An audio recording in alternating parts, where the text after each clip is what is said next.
Welcome to my channel. This is going to be a reading for Libras for the next 72 hours. Let's go ahead and jump straight in. I'm going to be using 4 different decks today.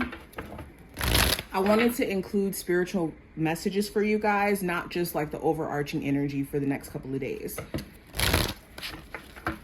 But if you're new, welcome. Hopefully you decide to stick around and you enjoy or take something from this reading. If at any point you do, definitely feel free to subscribe and hit the notification bell so you get notified whenever I upload.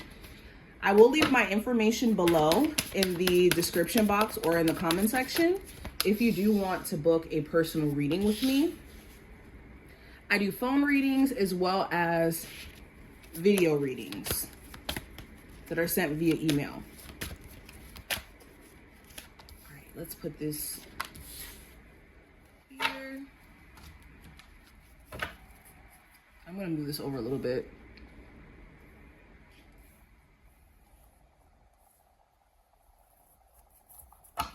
Libra, Sun, Moon, Rising, and Venus placements. What does the next 72 hours have in store for them?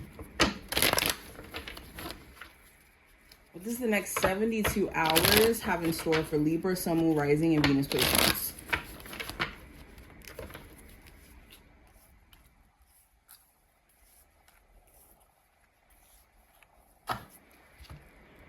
Okay, so we're going to start off with the spiritual messages for you guys first, and then we'll go into the oracles.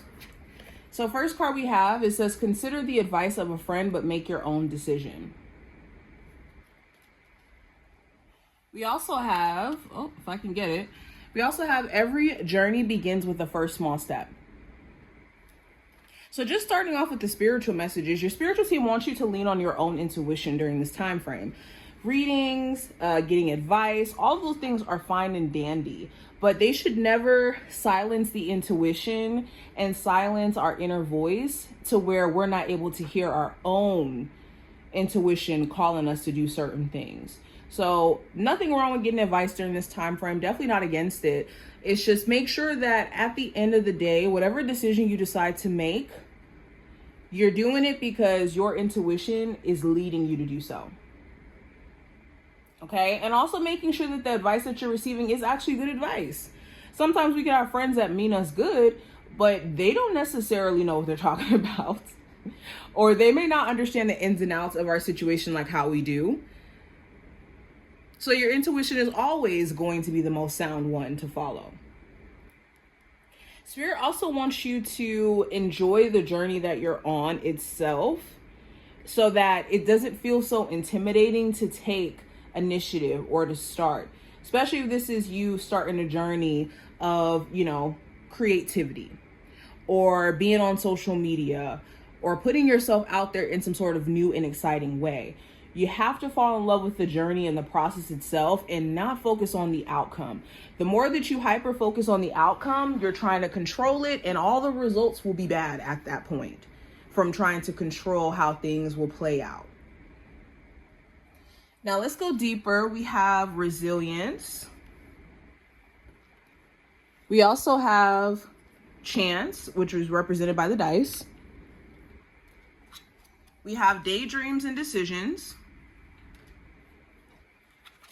We have refusing to see. Control. And we also have, daydreams and decisions twice. I have 2 of the same deck, so that's interesting that the same card came out twice. So this time frame is all about getting out of the daydream stage and getting into the flow of just taking action, making a decision, and standing wholeheartedly in it, okay? A lot of you have been nerve-wracked when it comes to taking a chance on yourself or making certain moves, because in you being definitive of what you want, you kind of run that risk, of course, with anything, of maybe not having things put out exactly the way that you want it to. But that's the thing with life. Like with anything that's fun, that's exciting, that's good for you, there's a level of risk that comes with it of things not working out. But it's better to see if things could have worked out for you if you would have tried than to never know at all. Also, this time frame is about like control dynamics. There may be some control dynamics that exist within a job where, you know, certain higher ups, they're always on a power kick, so it can make it hard for you to do your job. Or this could be, you know, control dynamics within a romantic relationship where both of you guys could be, you know, deadbolt in what you guys are feeling and thinking, and no one's wanting to be the first person to, you know, step up and say something. So I do see themes of that coming up here.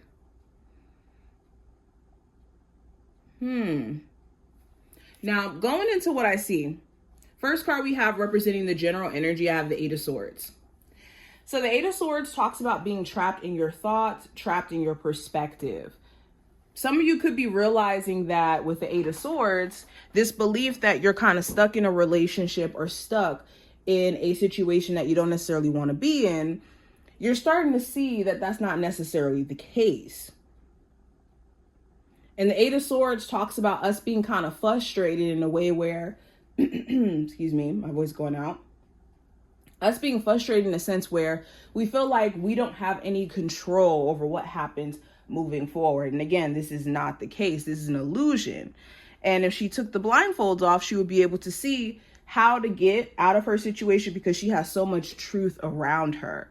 That's why the swords surround this lady, is because she has all the answers around her. She's just either not in a space to where she's able to see it yet, or maybe not wanting to see it yet.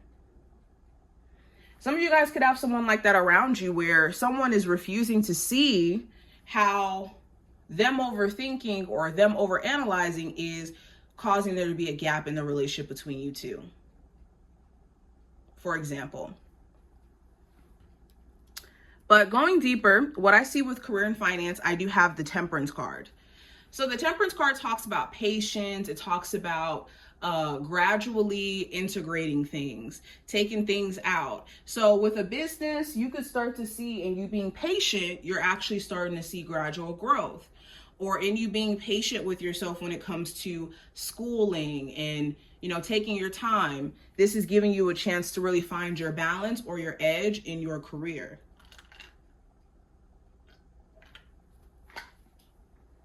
Now, of course, you could have moments where it's like, how much more patience should I be giving?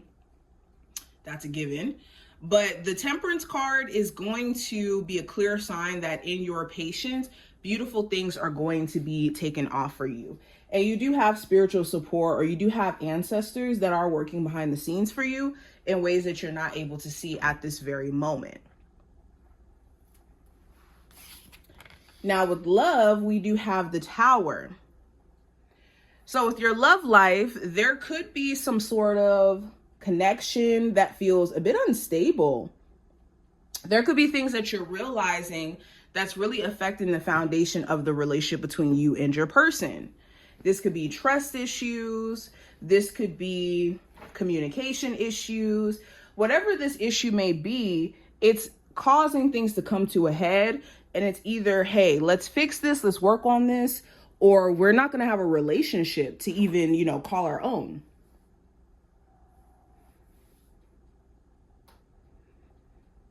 Some of you guys could be dating somebody who's had very tumultuous relationships for a majority of their life. To be in a healthier one, or to be in one where someone doesn't mean them any bad, is completely like a change for them. Now, advice for you with the Moon card, it's important that you're not hyper assuming the worst case scenario. Or with the Moon card, going into these spells of fear, where you're so concerned about how things will play out, or the uncertainty aspect of things, that being in spaces that you know for sure you don't want to be in feels safer and it feels more convenient. Another piece of advice is to stay away from anybody who you have to be on edge about, like for valid reasons. If you have somebody around you where they're not trustworthy, they're not honest, they're not somebody who you can actually believe their word, having them in your space, having them in your vicinity doesn't necessarily help in terms of you having better trust issues, or I won't say better trust issues, but better trust. Excuse me. Now, going into the possible challenge you may run into with the Four of Wands in reverse, this could be issues within a family dynamic. Now, this could be family in the sense of like mother, father, siblings, cousins, that sense. Or you could be a parent and your co-parenting relationship may not necessarily be the healthiest. And that could be challenging to you being able to have like togetherness within your family unit. The Four of Wands in reverse could also talk about not feeling like you have anyone to celebrate your wins with, or anybody who you feel like genuinely is in your corner. You could feel like there's always some sort of price to it, or certain people just don't, again, look out for you the way that you look out for them. Okay, some of you may be living in a new area and you don't really have as much friends or family in that area. So it gets kind of challenging to navigate being in this place and not knowing, you know, who to celebrate with, who to hang around, all of that. Now, last card, we have the Five of Wands in reverse representing the outcome.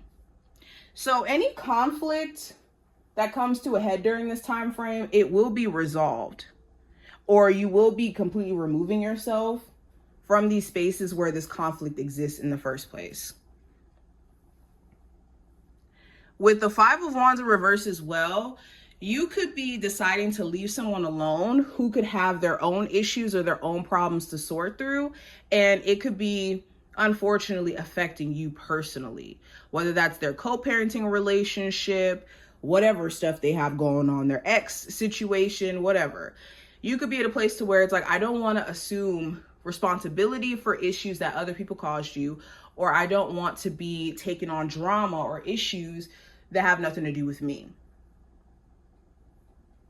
Five of Wands in reverse also talks about getting out of a creative block. If you didn't feel as like creatively inspired or like yourself, you could be seeing a shift within that during this ending of this time frame. But this is what I see. I hope that this was helpful and did give you insight. If you took something from this reading, definitely thumbs it up and subscribe. And I will see you in the next one. Bye, y'all.